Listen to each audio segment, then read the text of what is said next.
é de que o homem, depois que ele pecou, ele está num estado de separação do Senhor. E, ó Deus, pela sua misericórdia e graça, nós queremos essa noite que o Senhor mostre o teu amor, o teu cuidado, a tua misericórdia a todos esses que aqui estão, todos aqueles que estão nos ouvindo também pelas redes sociais. Santíssimo Deus, de nós, de mim, não pode sair nada.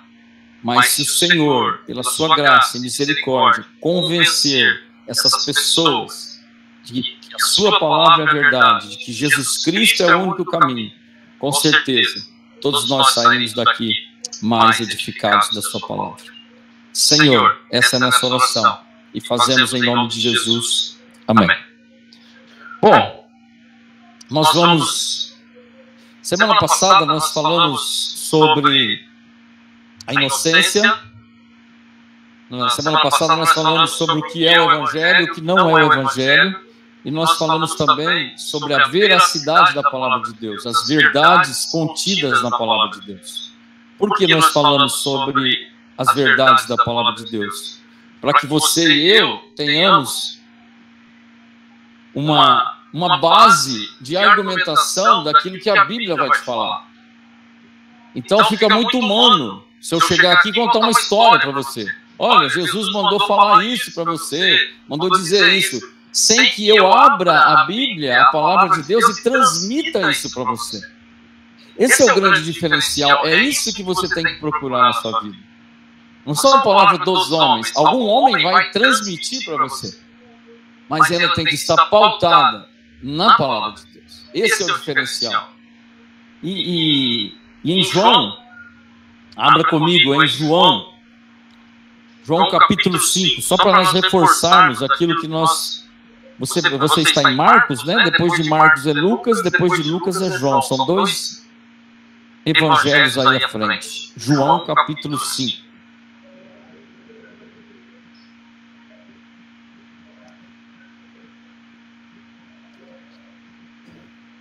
Olha o que Jesus vai falar. Preste atenção. João capítulo 5. Nós vamos ler o versículo 39. Aqui é Jesus falando a respeito da Bíblia, a respeito das Escrituras. E ele está querendo dizer aqui onde você pode encontrar a vida eterna, onde você pode encontrar a salvação. E só para contextualizar vocês, aqui em João capítulo 5, Jesus está ensinando e transmitindo a missão dele, o que ele veio fazer nessa terra. E ele se deparava com pessoas como nós. Alguns aqui já creram, outros não. Outros ainda são incrédulos. No sentido do quê? Talvez não é crer em Deus uma questão existencial. Isso aí até o diabo crê. Mas não é crer em Deus que ele existe. É crer em Deus como Salvador, como Perdoador, como Senhor da sua vida. Há uma grande diferença. Se você passar, né, e bater palma em todas as casas e perguntar se crê em Deus, você vai crer. Mas isso não é o suficiente para você ser salvo.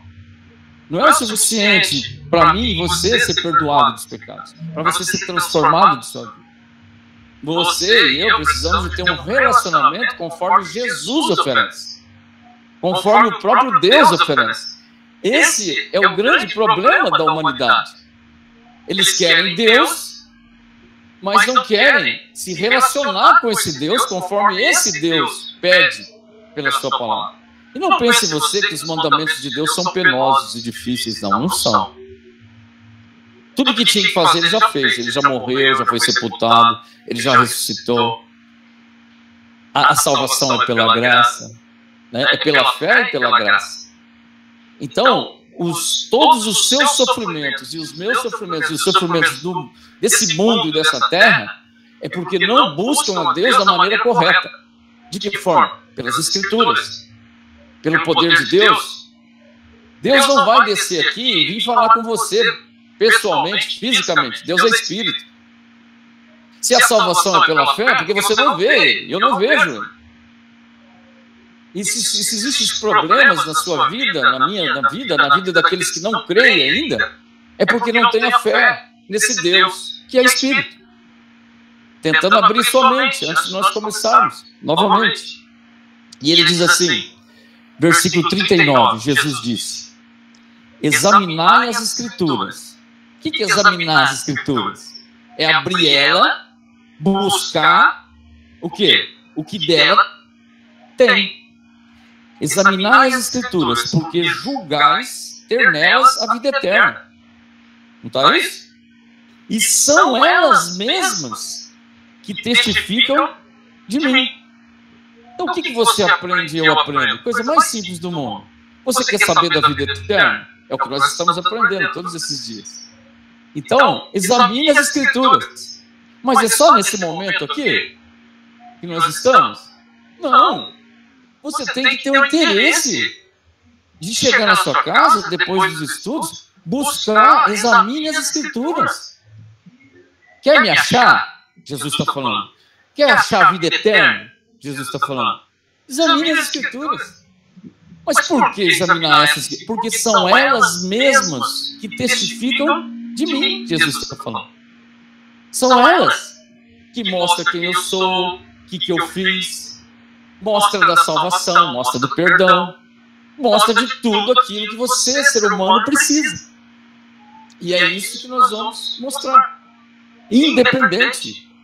Né? Eu vejo aqui, nem todos congregam aqui, a maioria não congrega. Uma boa parte sim. Mas a finalidade do estudo não é para você vir apenas para uma congregação ou para uma denominação. Você tem que ir primeiro a Cristo. Porque se você não conhecer a Cristo, você não sabe onde congregar, você não sabe onde tem uma igreja boa para você. Por isso que nós não chamamos as pessoas antes de chamar para o Evangelho. Por quê? Porque nós precisamos conhecer primeiro o dono da igreja, que é Cristo. Depois, ir para a igreja. Igreja é o ajuntamento daqueles que foram salvos. Igreja é o ajuntamento daqueles que já compreenderam o Evangelho. Então fique tranquilo, todos vocês, que a nossa intenção é que você seja salvo. E você entenda, pare de sofrer. Pare no sentido, todos nós sofremos ainda, né? Estamos nessa terra, estamos envolvidos nesse mundo em trevas, caótico. Mas eu posso te garantir uma coisa. Quando Cristo salva verdadeiramente uma pessoa, os benefícios da salvação dele começam a vir agora, já.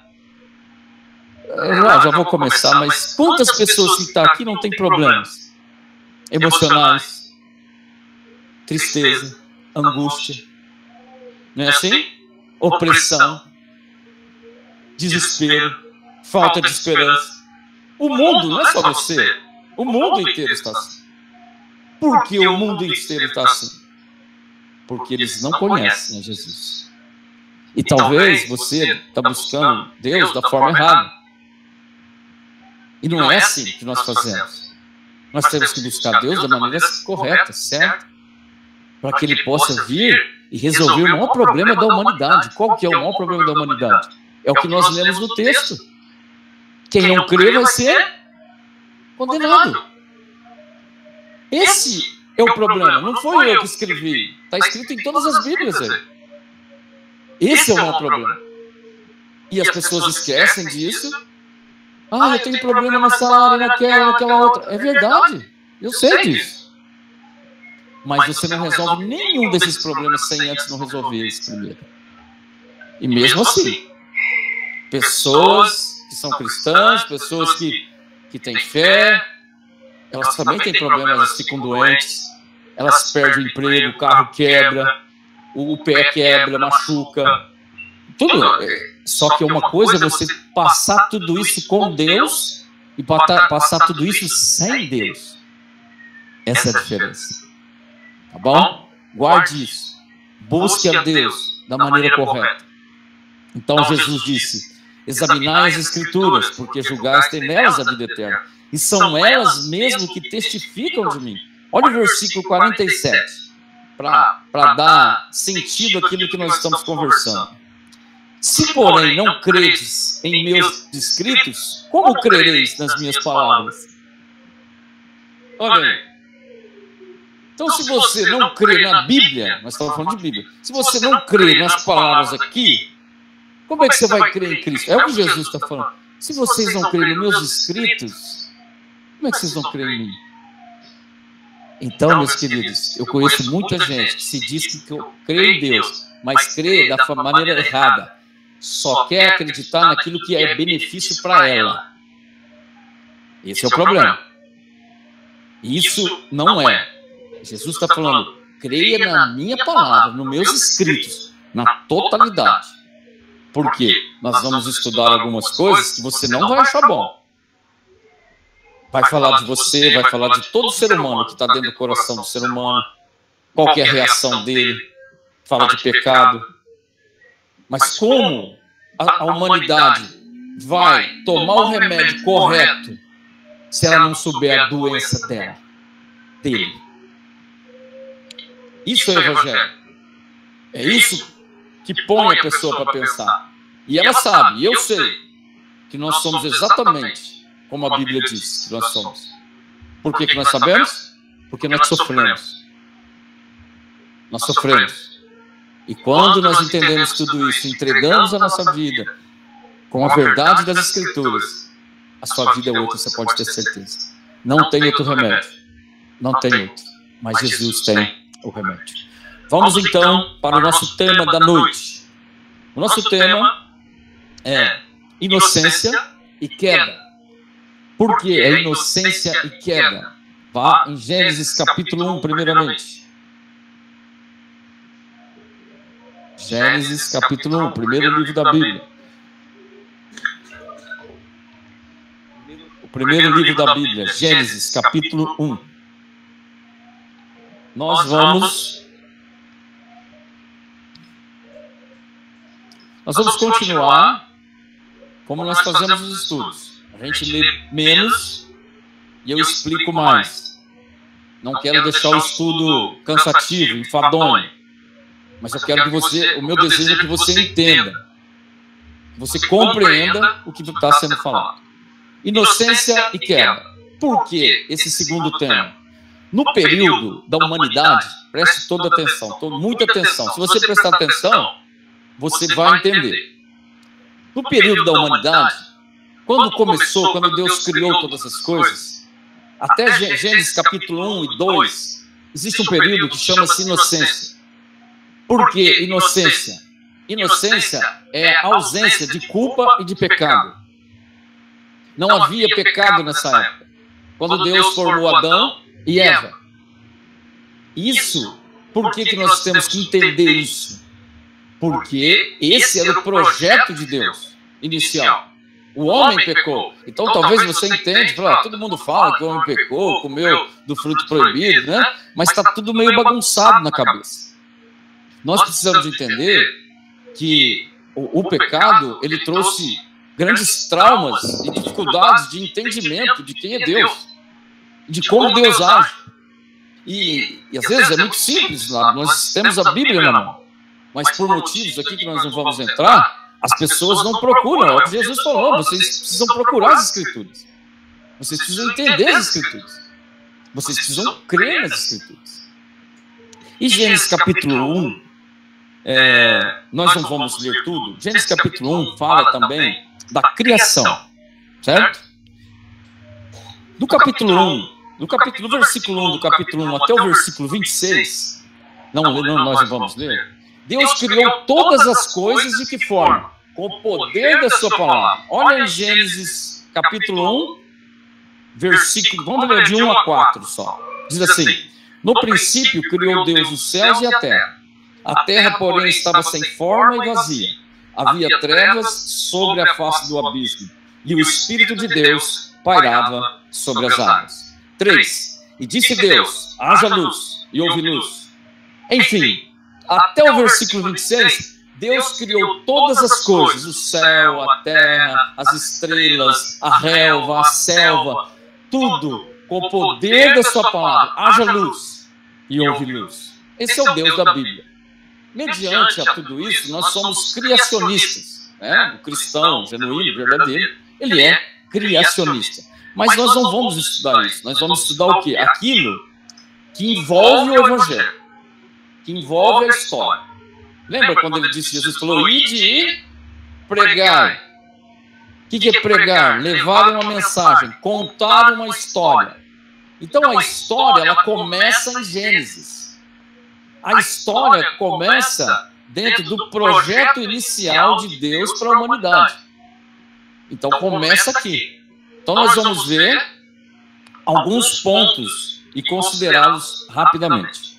O primeiro dele está no 26, versículo 26. Depois que Deus criou tudo, né, ele vai falar como ele vai criar o homem. Aqui, capítulo 1, versículo 26. Diz assim, também disse Deus, façamos o homem, a nossa imagem conforme a nossa semelhança. Tenha ele domínio sobre os peixes do mar, sobre as aves do céu, sobre os animais domésticos, sobre toda a terra, e sobre todos os répteis que rastejam pela terra. Agora, o que nos interessa aqui para nós que envolve o Evangelho? É a forma como Deus vai criar. Ele ainda está falando a forma como ele vai criar. Então, disse Deus, né? Também disse Deus. Por que também? Porque ele já havia criado todas as outras coisas para trás. Também disse Deus, façamos o homem a nossa imagem conforme a nossa semelhança. Bom, você pode ver aqui que é façamos, está no plural. O que nós entendemos aqui? É a primeira indicação da Trindade de Deus. Deus Pai, Deus Filho e Deus Espírito estava na criação. Então, agora eles vão criar o homem, e os três, né? Sendo um, é um Deus em três, Deus Pai, Deus Espírito e Deus Filho. O que ele quer dizer com isso, né? O homem foi feito à imagem de Deus para governar a criação. Esse é o contexto que está na Bíblia. O homem foi feito para governar a criação de Deus. Em que sentido Deus queria fazer o homem, a imagem dele, semelhança dele, Deus? É no sentido moral.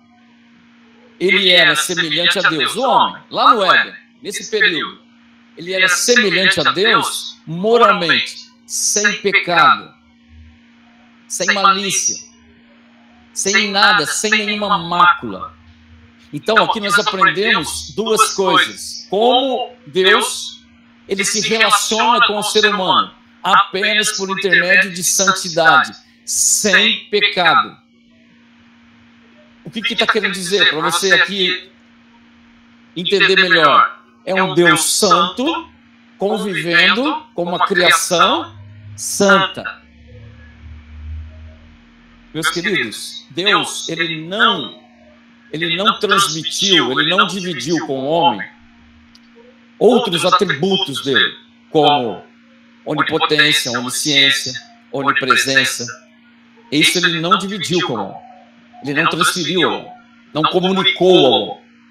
Mas a moral, a santidade, a justiça, o amor, a pureza, isso ele deu ao homem.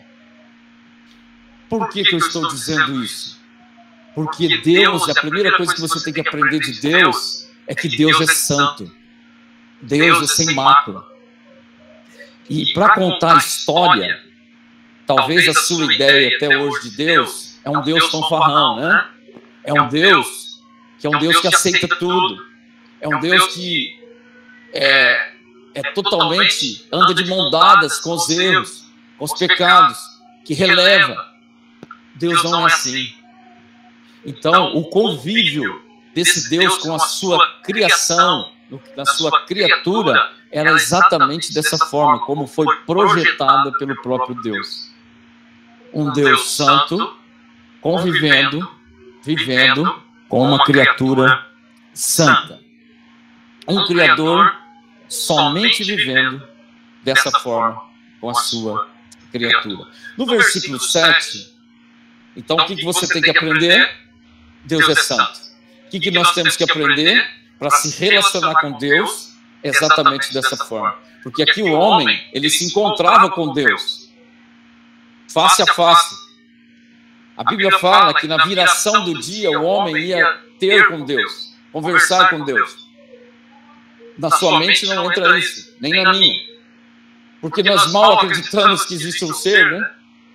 Então, no versículo 7, ele vai, no capítulo 2, versículo 7, ele vai transmitir como ele criou, como ele formou o homem. Nós vamos aprender alguma coisa também. Diz assim: então formou o Senhor Deus ao homem do pó da terra. Ele soprou nas narinas o fôlego de vida. E o homem passou a ser alma vivente. Então o que Deus fez? Deus pegou lá do pó da terra, né? Ele formou um barro, um boneco, uma maquete, e deixou lá. E ele pegou, soprou nas narinas de Adão, e o homem passou a ser alma vivente. Algo que você precisa entender, e todos precisam entender. A sua alma, ela é vivente. Deus não pôs o chipzinho da morte no ser humano quando criou ele. Por isso que nós estamos entendendo. Por isso que nós no Evangelho. Porque aqui nós não estamos mais lá no Éden. O que é Éden? Lugar de prazer. É um lugar sem pecado, separado. Nós não estamos lá mais. Porém, a nossa alma continua sendo vivente. A alma do ser humano. Começa por aí, você crê ou não nas Escrituras. Aquilo que Jesus falou. Se você está aqui, você que está me vendo, está interessado na eternidade. E os nossos estudos é exatamente isso. É eternidade. É salvação da alma. É perdão dos pecados. Por quê? Porque a sua alma é vivente. E a pergunta é, onde ela vai passar? Se ela é vivente. Por enquanto você está aqui. Mas ela não vai morrer. Então, essa é a pergunta. Porque isso faz parte da pregação do Evangelho. Talvez você, volto a dizer, nós não vamos entrar em outros assuntos a não ser esses assuntos, que é o mais importante para a sua vida. Isso é. Então Deus formou o homem, né? Soprou o fôlego de vida. Lembra que nós estudamos semana passada que a palavra de Deus é inspirada? Do grego lá também é soprada. O mesmo poder que Deus usou para formar as Escrituras é o mesmo poder que ele formou o ser humano. Eu e você, o fôlego de vida, soprado. Agora, então Deus anunciou como ia fazer, Deus anunciou como formou e fez o homem. Agora nós vamos ver o que era necessário para o homem se manter dentro desse projeto, lá no Éden. Olha só, o que ele precisava fazer? Esse aqui é um estado de inocência. Hoje nós estamos no estado de pecado. Então, o que era necessário? Capítulo 2, versículo 15. Vamos no 15. Tomou, pois, o Senhor Deus ao homem, colocou no jardim do Éden para cultivar e guardar. Aí, o projeto está em curso. O homem formou o homem, criou o homem, pegou ele, pôs no Éden, para o quê? Para guardar o Éden. Versículo 16. E o Senhor Deus deu-lhe esta ordem. Não foi 10 mandamentos. Foi uma ordem. Deu esta ordem. De toda a árvore do jardim comerás livremente, mas da árvore do conhecimento do bem e do mal não comerás, porque do dia que dela comeres, certamente morrerás. Esse é o problema. Até então não era problema. Até então era a solução. Por quê? Deus falou assim, Adão, vamos conjecturar aqui, né? Adão, tudo está feito aí, tudo está pronto, você vai ficar aí, tem comida, tem rio, tem alimento, tem tudo para você aí. E para você ficar dessa forma aí, eu vou te dar só uma ordem, Adão, não é 10, 20, 30. É uma só. Não coma dessa árvore aqui, do conhecimento do bem e do mal. Porque se você comer dela, você vai morrer. A morte aqui, qual que é a definição de morte? Separação. A definição de morte é separação. Então, se você comer, você vai se separar de mim. E dentro dessa separação tem o castigo. A separação que traz a morte física, espiritual e eterna. Todos conhecem só a morte do cemitério, né? Que todo mundo vê, e os seus parentes vão, os meus vão, nós estamos aí, sempre tem um morrendo, outro, todo mundo só conhece aquele. E ainda fala assim, ah, que bom, né? Está num bom lugar hoje. A maioria fala isso. Então, tenha consciência disso, porque precisa pregar o Evangelho. Porque houve uma ruptura do jardim. Nós vamos entrar agora no capítulo 3, o homem comeu do fruto, a mulher comeu do fruto. E a morte passou para eles. E a morte passou para você e para mim. E toda a humanidade está nessa condição. Você acredita? Olha o que Jesus falou, se você crê nas Escrituras, você crê em mim. Por que as pessoas não são salvas? Porque começa já a não acreditar naquilo que é óbvio, naquilo que é verdadeiro. Então Deus disse, você pode comer livremente, mas dessa árvore você não come, porque no dia que comer, certamente morrerás. Nós vamos ler, nós estamos careca de ouvir essa mensagem, talvez de uma forma mais passo a passo, melhor para você entender, mas eles comeram. Agora você falou assim para mim, mas moço, falou de inocência, me prova na Bíblia que não tinha pecado naquela época. Olha o versículo 25. Esse versículo aqui está dentro de um contexto que Deus fez o primeiro casamento no céu, certo? O primeiro casamento que aconteceu foi no céu, foi de Adão e Eva. Mas o versículo 25 diz assim, ora, um e o outro, o homem e sua mulher, estavam nus e não... Então, é uma prova daquilo que nós estamos falando. Deus fez o casamento no céu, chamou Adão e Eva, né? Um texto muito conhecido, por isso deixa o homem, pai e mãe, se une a sua mulher, tornando-se os dois uma só carne. É o primeiro casamento que teve, foi no céu. Em seguida, o versículo nos mostra que esse estado de inocência era notório, visto pela ação deles. Me desculpe, eles estavam nus, eles estavam pelados diante de Deus e Deus fazendo o casamento. Um Criador santo, sem malícia, com uma criatura santa, sem malícia, sem impureza. Olha que coisa fantástica. Já pensou se nós estivéssemos lá? Não precisava estar pregando o Evangelho, você não estava sofrendo, você não estava com opressão, você não estava com perseguição, não tinha divórcio, não tinha cemitério, não tinha morte, não tinha nada, né? Não tinha remédio, não tinha adultério, não tinha impureza, não tinha celular para matar as pessoas de pornografia. É isso aí. Nós não estamos mais nisso. Acabou, aquilo acabou. É isso que as pessoas não entendem. Por que a gente tem que explicar isso? Porque agora nós vamos dar um pulo para a realidade do que é a queda. Nós falamos da inocência. Você quer ver uma prova de que isso tudo é verdade? Se você, é lógico, nós não vamos fazer isso. Mas se você ou eu, qualquer um, tirar a nossa roupa e ficar nu aqui na frente, que jeito você vai ficar? Vermelho, rosa, vai chorar, vai dar desespero, não vai? De vergonha, não é? Sabe o que isso se chama? Pecado. É uma vida de pecado. É muito fácil entender isso. É que nós não queremos simplesmente entender e tomar o remédio para isso. E tem o remédio. Agora vamos entrar dentro da queda. Por que queda? Vai sair do estado de inocência, de pureza, de Éden, e vai entrar no pecado.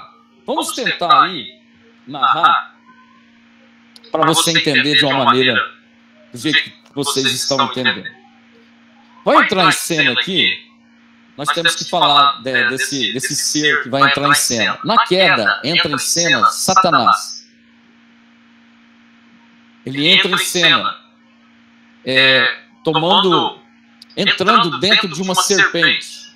Serpente quer dizer cobra. Para quê? Para ter um diálogo com Eva. Então eu tenho que falar sobre quem? Satanás. Quem é Satanás? Agora, Satanás. Satanás, antes de ser Satanás, ele era Lúcifer. Ele era um querubim da guarda, um anjo, um anjo do céu, um querubim, na verdade. Anjo, arcanjo, querubim, serafins. São os seres celestiais que Deus criou. E Lúcifer era o querubim da guarda. Estava abaixo apenas de Deus. Agora nós precisamos de ver na Bíblia o que aconteceu com ele. Para depois nós falarmos um pouco como ele entra em cena na queda do homem, na queda de Adão e Eva. Abra comigo primeiramente em Ezequiel. Quem achar aí o número, pode até falar. Ezequiel, capítulo 28.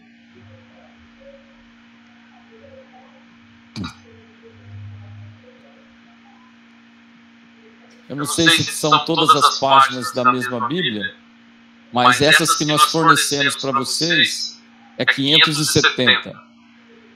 Ezequiel,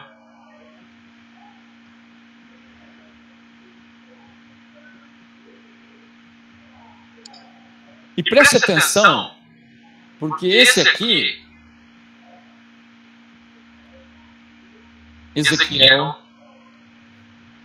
28. Todos acharam?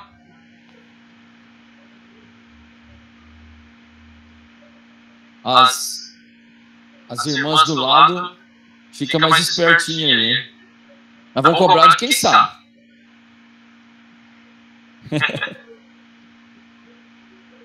Ezequiel 28. Nós vamos ler o versículo 14, 15, 16 e 17. Aqui está narrando a respeito da profecia do rei de Tiro, que por trás desse homem está a imagem, a pessoa de Satanás. Né? Diz assim: tu que eras querubim da guarda, ungido. Ezequiel 28. Vamos fazer silêncio todos para nós entendermos. Tu eras querubim da guarda ungido, e estabeleci, permanecias no monte santo de Deus, no brilho das pedras andavas. Perfeito eras nos teus caminhos, desde o dia em que foste criado, até que se achou iniquidade em ti. Na multiplicação do teu comércio se encheu o teu interior de violência, e pecaste, pelo que te lançarei profanado fora do monte de Deus, e te farei perecer, ó querubim da guarda, em meio ao brilho das pedras. Ao 17, olha o que aconteceu com ele. Ele estava diante de Deus, ele pecou diante de Deus, e olha o que aconteceu. Ele levou-se o teu coração por causa da formosura. Corrompeste a tua sabedoria por causa do teu resplendor. Lancei-te por terra diante dos reis e te pus para que te contemplem. Resumindo, nós não vamos ficar. Satanás, querubim da guarda, ele era formoso, lindo, algo diferente. E a Bíblia fala que ele pecou. E Deus lançou ele como profano, fora do monte de Deus. Fora do quê? Fora dos céus. Porque ele pecou, ele quis ser igual a Deus. E por quê? Ele é o pecado da soberba. Ele levou-se o teu coração, a Bíblia diz. o coração de Lúcifer se elevou. Esse é o pecado de soberba, orgulho, altivez. É o que todos nós temos, viu? Começando de mim até você. Orgulho. É um exagero, né? Falar que é todo mundo. Não, não é. Depois nós vamos ver o porquê disso. Volte aqui um pouquinho, Isaías, capítulo 14. Um livro. 2 livros. Você vai voltar a Jeremias e vai entrar em Isaías. Está falando dele ainda. 2 livros.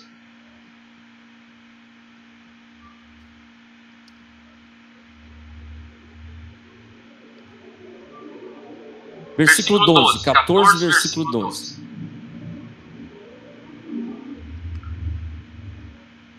Aqui está falando dele ainda, viu? Satanás. Como caíste do céu, ó estrela da manhã, filho da alva? Como foste lançado por terra, tu que delimitavas as nações? Olha o 13. Tu dizias no teu coração, eu subirei ao céu, acima das estrelas de Deus, exaltarei o meu trono, e no monte da congregação me assentarei nas extremidades do norte. 14. Subirei acima das mais altas nuvens, e serei semelhante ao... Esse é o prepotente, o orgulhoso, o altivo. Resumindo, Satanás, ele quis ser igual a Deus. Ele quis sentar e pôr um trono e ser igual a Deus. O que Deus fez? Deus o expulsou da sua presença. Deus o lançou fora. Deus o condenou. Você e toda a humanidade ainda tem perdão dos pecados, tá? Ele não. Ele foi condenado naquele momento. Então ele está como um ser condenado, tá? Agora, a pergunta é, onde está agora Satanás? Ele está por aí. Não, não está no inferno, não. Tá, não. Ele vai para lá. Quem está no inferno é os que morreram sem Cristo. Esses estão. Mas ainda ele vai para lá. Preste atenção para nós não misturarmos aquilo que nós conhecíamos lá atrás e o que a Bíblia diz. Tá? Sempre é bom a gente... Então, o que a Bíblia diz? Nós não vamos abrir. Esse que vai entrar em cena no capítulo 3, a Bíblia nos fala também que ele, Satanás, o que é Satanás? Do grego é adversário. Deus, nós, eu e você, não só Deus, mas toda a criatura de Deus tem um adversário. E esse adversário, ele veio fazer o quê? Roubar, matar e destruir. É o que ele quer fazer. Ele não conseguiu fazer com Deus. Mas ele vai tentar fazer com quem? Com Adão e Eva. E é o que ele tenta fazer com todas as mentes aqui. Todos os corações. E é o que ele... Não pense você que o seu problema, disso ou daquilo, é um problema que não tem solução. Tem solução. Porque Cristo Jesus é maior do que ele. É mais poderoso do que ele. E a proposta de Cristo no Evangelho é exatamente essa. É para que a humanidade saia das garras dele. Essa é a finalidade. E ele, quando ele foi expulso da presença de Deus, o inimigo, ele levou 1/3 dos anjos celestiais com ele. Agora você imagina o poder de persuasão do próprio Satanás. Ele levou 1/3 dos anjos com ele. Hoje são denominados, esses anjos, são anjos caídos, chamados de demônios. Eles estão aí, tá bom? Eles estão aí. Então, é esse que vai entrar em cena. É esse que vai agora, nós vamos voltar novamente lá para Gênesis capítulo 3. Por que nós precisamos de saber disso? Porque as pessoas, Gênesis capítulo 3, Agora nós vamos começar a segunda parte do estudo, que é a queda, sabendo qual era o projeto inicial de Deus, a inocência, um Criador santo convivendo com a criatura santa, e agora vai entrar em cena aquele que eu falei pouquíssimo dele agora, só para você entender, o altivo, o soberbo, e o que ele vai fazer nessa em Gênesis capítulo 3. Vamos lá. Diz assim: mas a serpente mais sagaz de todos os animais selváticos que o Senhor Deus tinha feito, disse à mulher: é assim que Deus diz? Não comereis da árvore do jardim? Desculpa, de toda a árvore do jardim? Não comereis de toda a árvore do jardim? Agora, presta atenção. O que Deus falou? Que era para comer de uma só, não foi? Tá lembrado? Por isso que é bom a gente, sabe, prestar atenção. Então o que Deus falou? Adão e Eva, não coma de uma árvore que está no meio do jardim.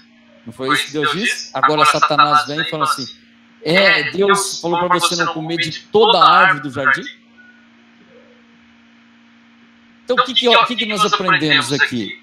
Satanás, ele distorce a palavra de Deus. Ele faz com que a verdade de Deus se torne uma mentira. Deus não falou para Adão e Eva para não comer de toda a árvore do jardim. Falou para não comer de uma árvore do jardim, que era do conhecimento do bem e do mal. Talvez para nós passa batido tudo isso, né? Mas é aí que nós conhecemos. Voltando, a serpente mais sagaz. Bom, serpente é cobra. E Satanás a serpente, a cobra, foi possuída por Satanás. E ali vai começar um diálogo com ela. O que é sagaz? Sagaz é uma pessoa que ela tem uma habilidade extrema de enganar. É algo que engana. É a serpente enganadora. Ela tem uma habilidade extrema de enganar. E tem pessoas que falam assim, tem pessoas que contam uma piada para você, contam uma mentira para nós.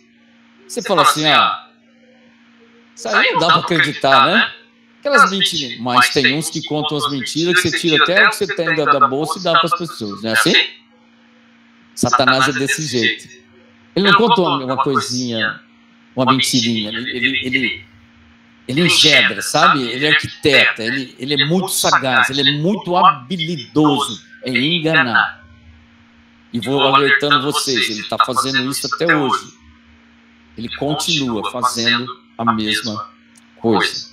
E ele disse assim, não comereis de toda a árvore do jardim. Então ele já lança, na verdade, uma primeira ofensiva em cima de Eva. Para quê? Para ver o que ela iria falar a respeito disso. Lembrando de que Satanás está colocando uma mentira dentro da verdade de Deus, que não é toda a árvore, e sim uma árvore. Versículo 2. Respondeu-lhe a mulher: do fruto das árvores do jardim podemos comer. Bom, respondeu bem. Né? Mas do fruto da árvore que está no meio do jardim, disse Deus: dele não comereis, e nem tocareis nele, para que não morrais. Esse não tocareis nele, acrescentou aqui, né? Mas nós não vamos entrar nesse mérito, vamos ficar apenas com aquilo que ela aparentemente, com certeza, ela respondeu bem para a serpente. Respondeu bem para Satanás. Agora, a pergunta, eu vou falar porque eu já sei o que vai acontecer. Satanás foi embora? Não. O que Satanás fez? Ele voltou. E preste atenção, é o que ele sempre faz. Ele sempre volta. Ele não tem preguiça, ele só faz isso. Ele só tem isso para fazer com o que ele está fazendo aqui? Como ele não teve sucesso com Deus lá no céu, presta atenção lá na história. Ele está atacando quem? A criação de Deus. Ele não pode ofender a Deus. Ele não pode ser igual a Deus. Então ele vai tentar derrubar, como conseguiu, a criação de Deus. E ele volta, só que agora ele vai voltar com um armamento mais pesado. Agora ele vai voltar com argumentos bem mais robustos, bem mais fortes, para derrubar ela. Olha o versículo 4. Então a serpente disse à mulher: é certo que não morrereis. Opa! Tá vendo? O que Deus falou para ela? Você comer, você vai? O que ele falou? Ele fez uma afirmação: é certo que não morrereis. Ele começou aí. Mas os argumentos não são esses só. Mas ele já vai contra a verdade de Deus. Meus queridos, talvez você está aqui para mim e falou assim: não, ele fez isso lá com Eva. Não, ele faz isso com você. Sofismas, pensamentos, tudo que é errado, tudo isso faz parte do erro, do mal, as mentiras. Ele que engendra as mentiras. Por que nós estamos estudando isso?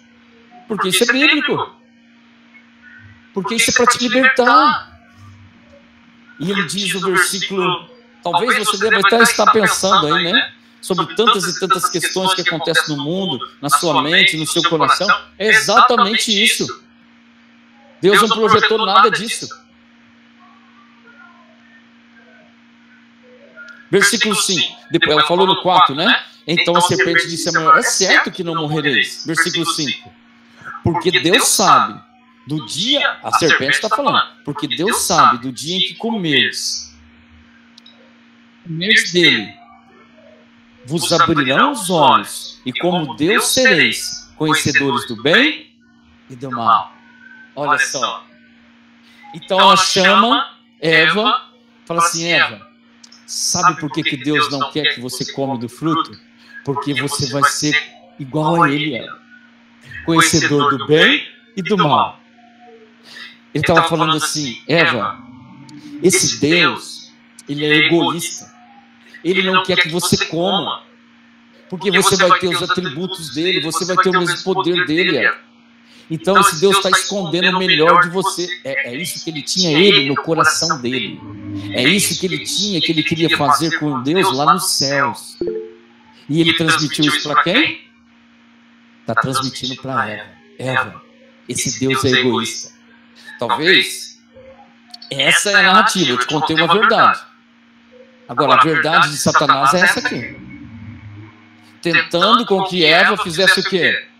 Comesse do fruto. Para comer do fruto, come, Eva. Esse Deus não é assim, não. Ele está escondendo de você, Eva, o melhor. Versículo. E ele diz assim: porque Deus sabe que comer vos abrirão os olhos, e como Deus sereis conhecedor do bem e do mal. Ao 6. Vendo a mulher que a árvore, ela vai cair. Ela vai cair. Vou contando para você. Vendo a mulher que a árvore era boa para se comer, pera aí. Vamos voltar no texto lá de novo. O que Deus falou para ela? Se você comer, você vai? Agora o que ela está falando? Era boa para si? Dá para entender? Você lê Bíblia para entender? Então, se eu chegar para você e te der um bife, né, mano? Ô, mano, vou te dar um bife cheio de veneno aqui. Você vai comer, mano? É exatamente isso que aconteceu. Uma hora aquele fruto estava para matar. Agora, o que ela falou? Vendo a mulher que era árvore boa para se comer. É isso que ele faz com as pessoas. É isso que ele faz. Ele envenena. Ele mata as pessoas. Agora, que pecado é esse aqui? Vendo concupiscência dos olhos. Vamos seguindo. Vendo a mulher que era árvore boa para se comer, agradável aos olhos e desejável para dar entendimento. tomou-lhe do fruto, comeu e deu ao seu marido, e ele comeu. Agradável aos olhos, desculpe, essa parte que é a concupiscência dos olhos. Olhou, cobiçou. As pessoas são assim. Esse é o maior pecado, é o pecado da cobiça. Ela cobiçou a coisa errada. É lógico que ele, Satanás, ele tem, ele fez isso para que ela caísse, mas ela também tem seu erro, ela tem sua culpa. Por quê? Porque o próprio Deus dos quais criou ela, deu uma ordem para ela. Você não coma, porque se você comer, você vai morrer.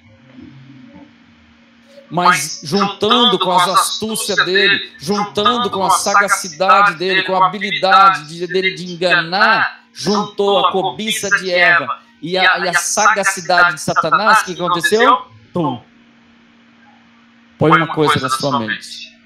Apesar dos nossos pecados, dos meus pecados, do seu, você tem um adversário que ele vai tentar te derrubar todos os dias. Isso aqui não é que eles pregam nessas igrejas, é do jeito que você está vendo aqui.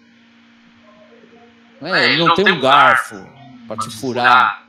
Ele trabalha aqui e ele trabalha aqui. Ó. É isso que ele faz. E as pessoas não entendem isso. Não entendem. Qualquer problema, o maior problema do homem não é só a mente, o coração, a angústia, o desgosto, ou seja, da área sexual, ou seja, qualquer coisa. O problema do homem é a incredulidade. Ele não crê que Deus pode mudar ele e não crê que tem um adversário a essa altura. Além de eu mesmo ser pecador, ainda tem um adversário muito forte, muito astuto. E esse é o papel dele. E o que diz? Desejava para dar entendimento, tomou-lhe do fruto e comeu. E deu-lhe também ao marido, e ele pegou.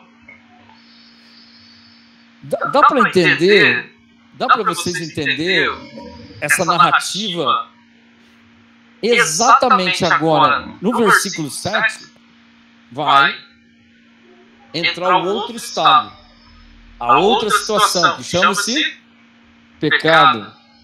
E esse pecado que entrou em Adão e Eva, ele vem arrasando a humanidade até os dias de hoje. E ele vai arrasar a humanidade até quando Cristo voltar e tirar a sua igreja daqui e condenar esse Satanás e condenar todos aqueles que não creram em Cristo.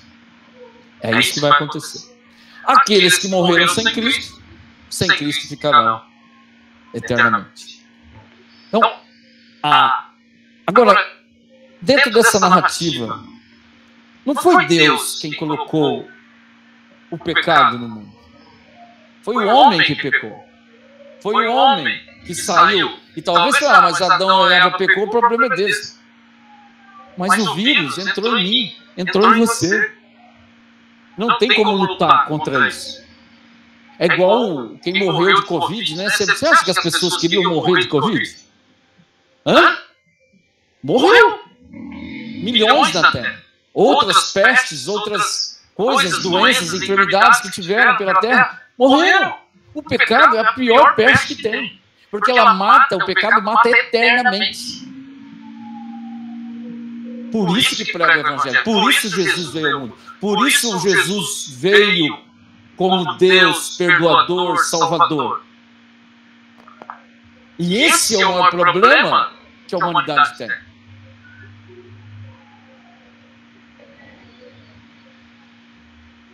Versículo 7. Abriram-se então os olhos de ambos.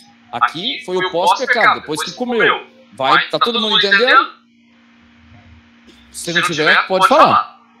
Então é uma história, um passo a passo, que dá para entender. E eu creio que é isso que vai te libertar. Não sou eu, naquela placa lá fora, é isso aqui. Então disse assim: abriram-se então os olhos de ambos, e percebendo que estavam nus, cozeram folhas de figueira e fizeram cintas para si. Abriram-se os olhos para quê? Para o pecado. abriram-se os olhos, versículo 7, de ambos, e percebendo que estavam, o que eles fizeram? Pegaram as folhas. O que chama isso? Malícia. Aqui é vergonha. Vergonha. Abriram-se os olhos, a impureza veio, a malícia veio. Aconteceu exatamente nesse momento. E isso aqui entrou em todos nós. E ele disse, abriram-se então os olhos de ambos e percebendo que estavam nu, cozeram folhas de figueira, fizeram cintas para si. Depois do pecado agora, nós vamos ver a reação deles pós-pecado. A primeira é essa. Eles abriram-se os olhos, eles cobriram a sua nudez, vergonha. Agora vamos ver a reação pós-pecado. Versículo 8. Quando ouviram a voz do Senhor Deus, que andava no jardim pela viração do dia, lembra que eu falei para vocês que eles encontravam com Deus todos os dias? Os dois? Tá aí. Quando ouviram a voz do Senhor Deus, que andava na viração do dia, esconderam-se da presença do Senhor Deus, o homem e sua mulher, por entre as árvores do...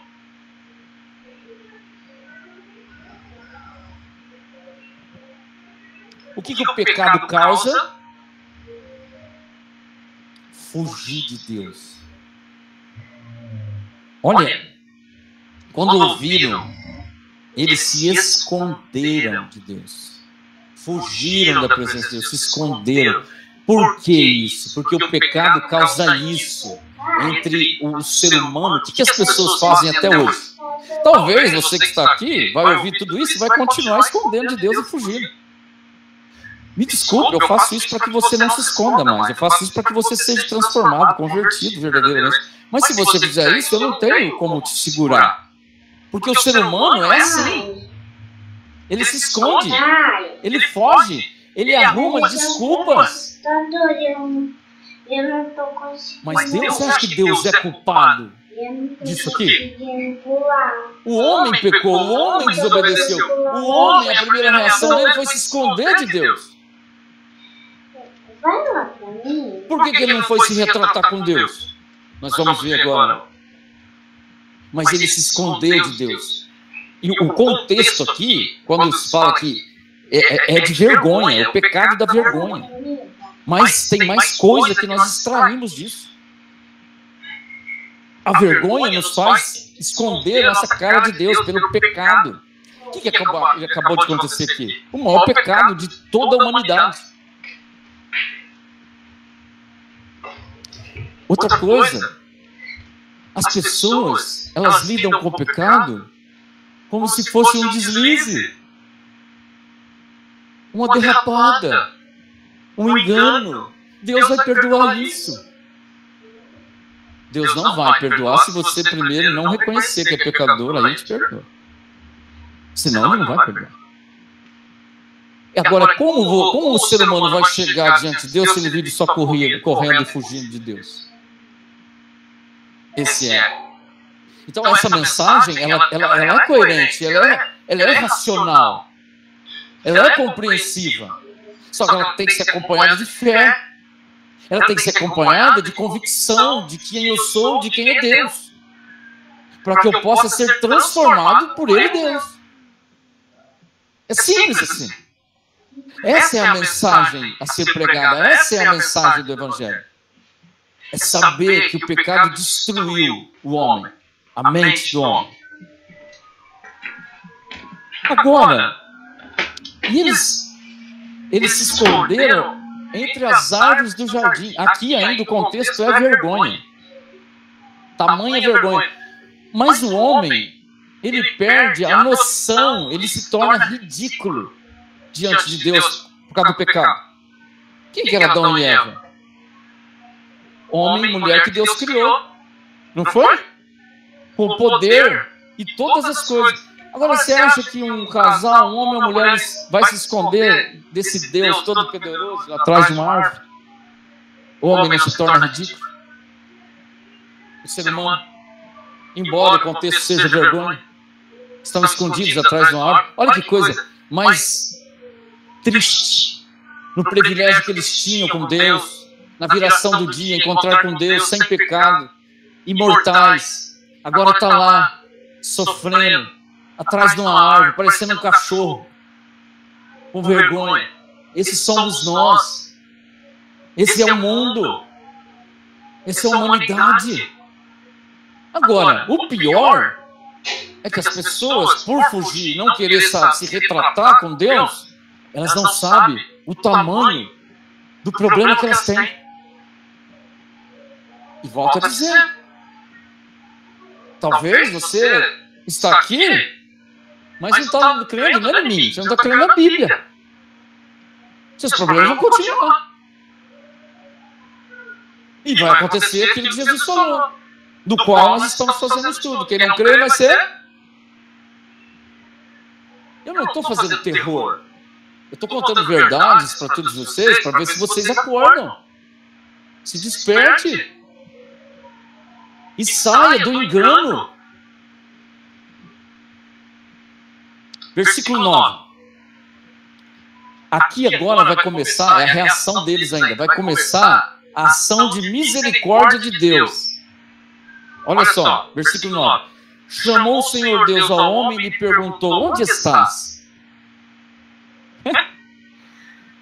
Bíblia sem que ler, tem que entender, né? Então, Deus, quem é Deus? Deus é onisciente, onipresente, onipotente. Deus sabia que eles tinham pecado, Deus sabia onde eles estavam, Deus sabia tudo. Mas o que Deus fez? Deus chamou e perguntou, onde vocês estão? É como um pai que sabe que um filho que está fazendo arte, meu filho, onde você está? Mas ele está sabendo que o negócio está quebrando, está danando, mas ele tem o que? O pai tem o que? Amor. Ele está chamando, onde vocês estão? É isso que ele está fazendo, o Evangelho é exatamente isso. Ele está falando o seu nome que está aqui essa noite. Põe o seu nome aqui, ó. E você está se escondendo, e ele está te chamando. Ou onde você está? Por que você está escondendo? Por que você fugiu até hoje? Qual é o problema? Isso é o Evangelho. E ele vai... Olha o que o homem vai responder. Ele respondeu, ouvi a tua voz no jardim, e porque estava nu, tive medo e me escondi. Ele respondeu a Deus. Ele não se arrependeu, ele respondeu a Deus. Olha, eu ouvi a tua voz no jardim. E por quê? E porque estava nu, nós já falamos o que é nu. É a vergonha, é a impureza, é a malícia, a lascívia, a prostituição entrando no mundo. Tive medo e me escondi. Me escondi, nós já também conversamos, falamos. Agora tem um aqui no meio. Tive medo. Medo. Não precisa levantar sua mão, mas você tem medos. E muitos. Se você não tem certeza da sua salvação, a sua vida é dotada de medos, incertezas, falta de esperança. É isso. O medo, ele gera o quê? A depressão. A depressão gera o quê? O pânico. O pânico gera o quê? O suicídio. Nós temos 4 bombeiros aqui, militares, que são membros dessa igreja. Um está aqui, Tenente Mário, está aqui na frente. Trouxe os seus pais, lá de Franca, para ouvir o Evangelho. Ele sabe muito bem as estatísticas. Tem o Lio também que está aí, tá lá fora na portaria. Ele sabe muito bem isso aqui, ó, pós-pecado, medo. Satanás coloca medo nas pessoas, o pecado, a depressão. As pessoas estão procurando tomar remédio, suicídio, se matar. Sabe quem está por trás disso? Satanás. Está frio? Por favor, gente. Nós já estamos terminando, mas abaixa aí para... Nós já vamos resolver.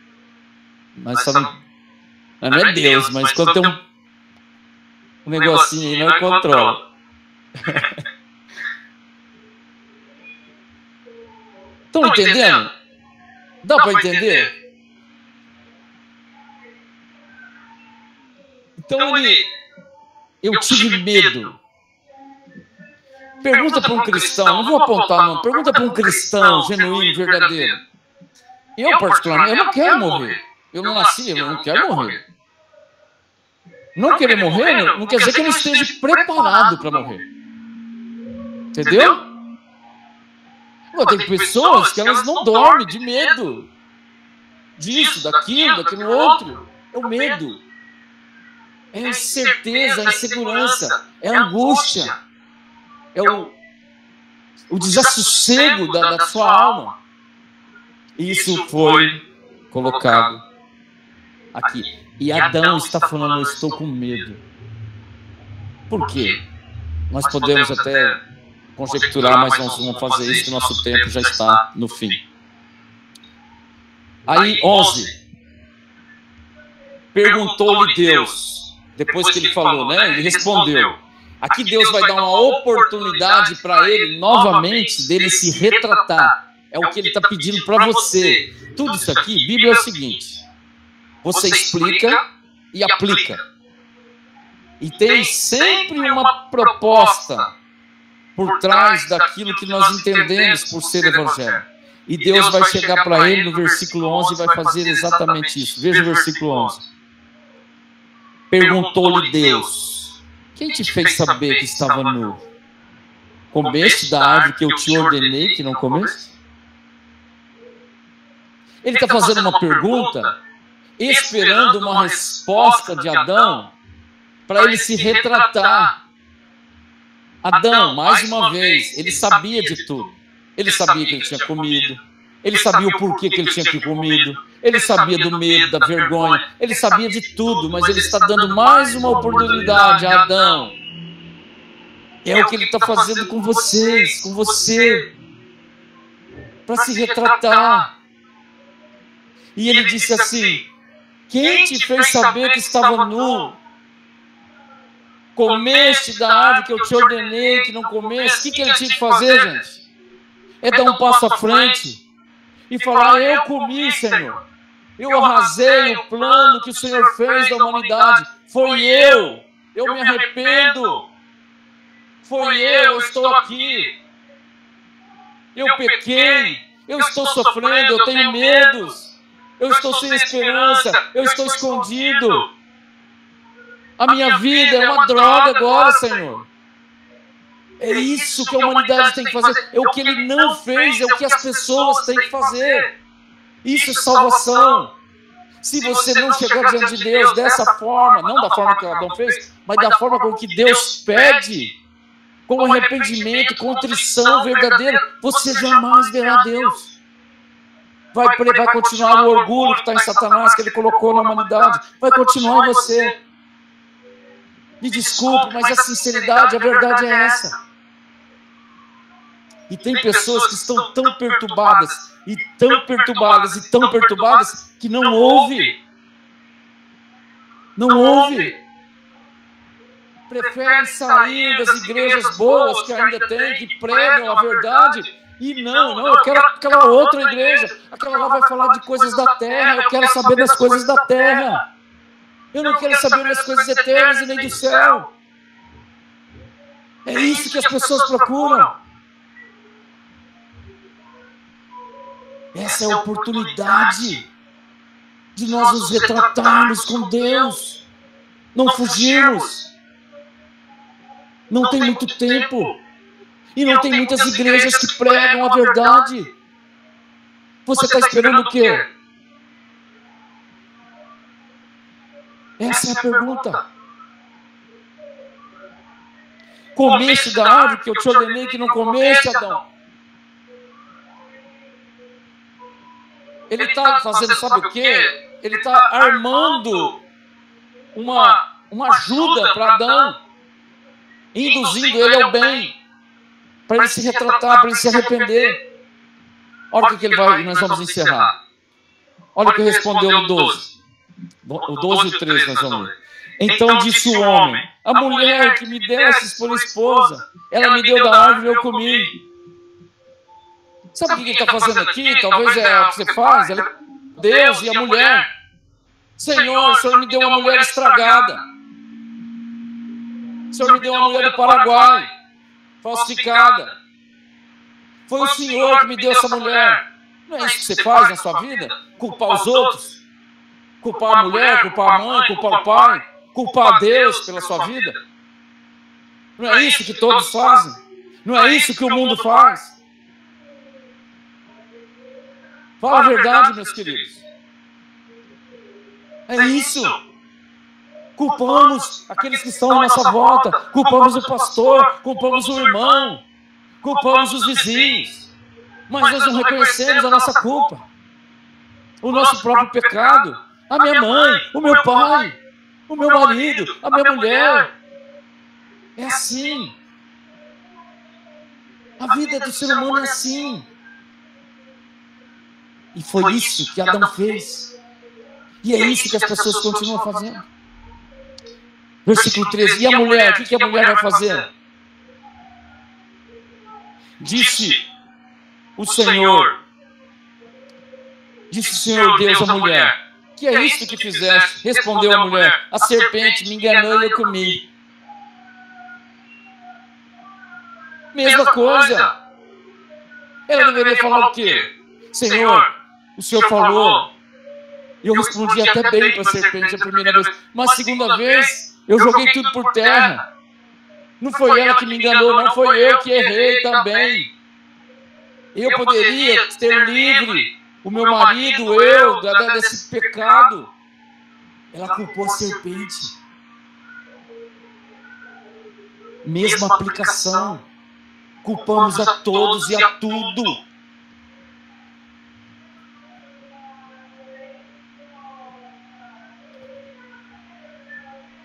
Não faça como Adão e Eva, a princípio.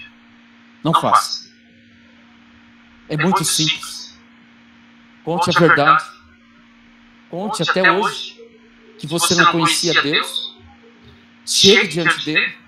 Confesse seus pecados. Senhor, o meu pecado é meu. Eu sou errado. O orgulho é meu, o pecado é meu. Eu errei. E chega com sinceridade, Ele vai te perdoar. Ele vai fazer morada em você. Deus dá graça aos humildes, mas resiste ao soberbo. Deus se revela àqueles que se arrependem verdadeiramente. Esqueça de placa de igreja, esqueça de tudo. Talvez até da forma com que a gente prega, mas a gente faz isso para você acordar. Faça isso. O que está em jogo é vida ou morte, é bênção ou maldição, é céu ou inferno. É isso que está em jogo.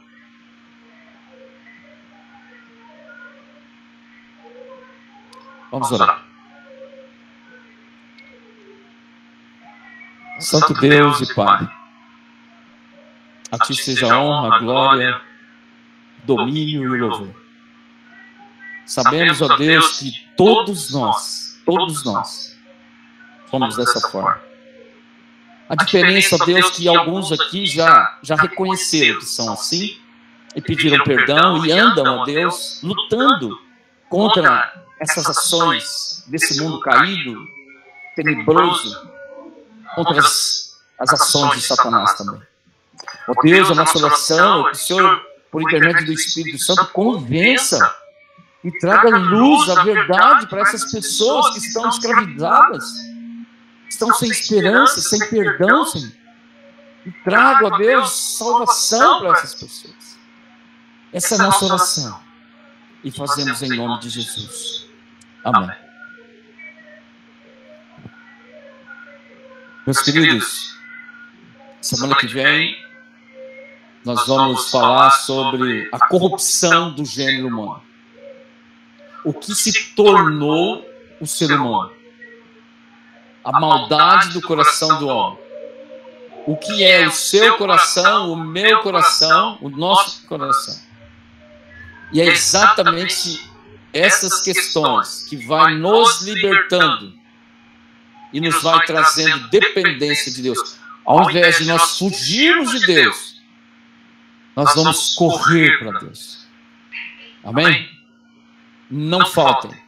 Domingo, quinta-feira que vem, às 20 horas, estaremos todos juntos novamente. Deus abençoe a todos.